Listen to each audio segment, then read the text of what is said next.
Hi കൂട്ടുകാരെ, ഇതെന്താണെന്നറിയാം നിങ്ങൾക്ക്? പലവക പറഞ്ഞാൽ പതിര്, അതിൻ്റെ നെയ്യ്, അങ്ങനത്തെ ഒക്കെ സാധനം. അത് 50 ഉറുപ്പ്യക്ക് ഞാൻ വാങ്ങിയതായിരുന്നു.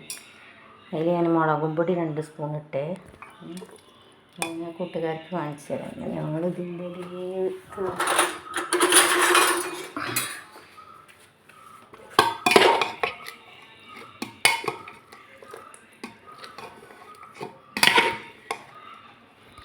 കൂട്ടുകാരെ കണ്ടോ, ഇറച്ചിയല്ല ഇത്,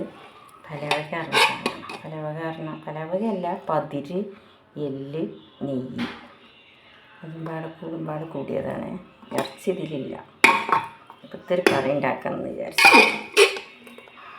പതിരൊക്കെ കണ്ടോ, നരമ്പ് അങ്ങനത്തെ ഒക്കെ ഉണ്ട്. അത് നല്ല കറി വെച്ചാൽ നല്ല ടേസ്റ്റ് ഉണ്ടാവും.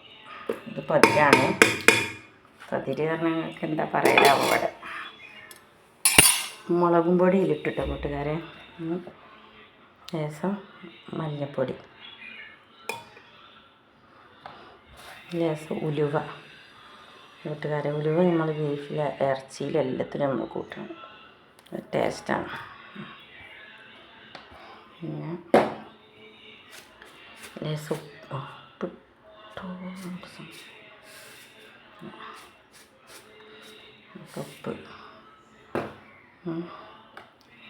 പിന്നെ 2 സ്പൂണ്, അല്ല 1 സ്പൂണ് പെരിഞ്ചീരകം. നമ്മൾ എത്ര കൂട്ടിയാലും നല്ല മണമായിരിക്കും.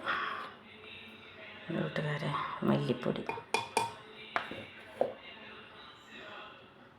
2 സ്പൂണ് മല്ലിപ്പൊടി, 3 സ്പൂണായാലും പ്രശ്നമില്ല. അപ്പം മല്ലിപ്പൊടിയായി, ഉലുവയായി, മഞ്ഞൾപ്പൊടിയായി, മുളകും പൊടിയായി. അപ്പം അതങ്ങനെയായി. കൂട്ടുകാരെ, അതിലിടാനുള്ള മസാല ഇതെന്താ, ചെറിയ ഉള്ളിയാണ് ബീഫ് ഇറച്ചിക്ക്. ഇത് ചെറിയ ഉള്ളി, വെളുത്തുള്ളി, ഇഞ്ചി പേസ്റ്റ് കുത്തിയത്.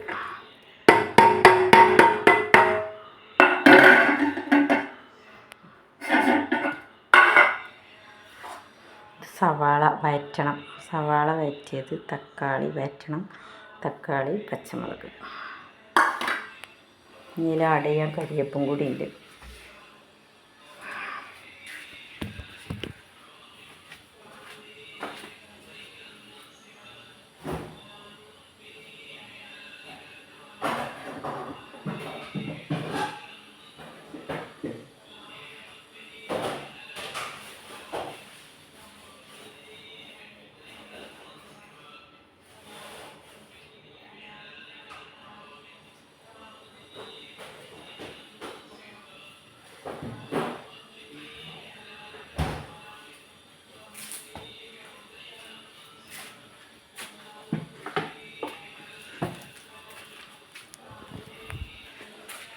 കൂട്ടുകാരെ, ഇതിലേക്ക് കറിവേപ്പ് ഇടാണ്.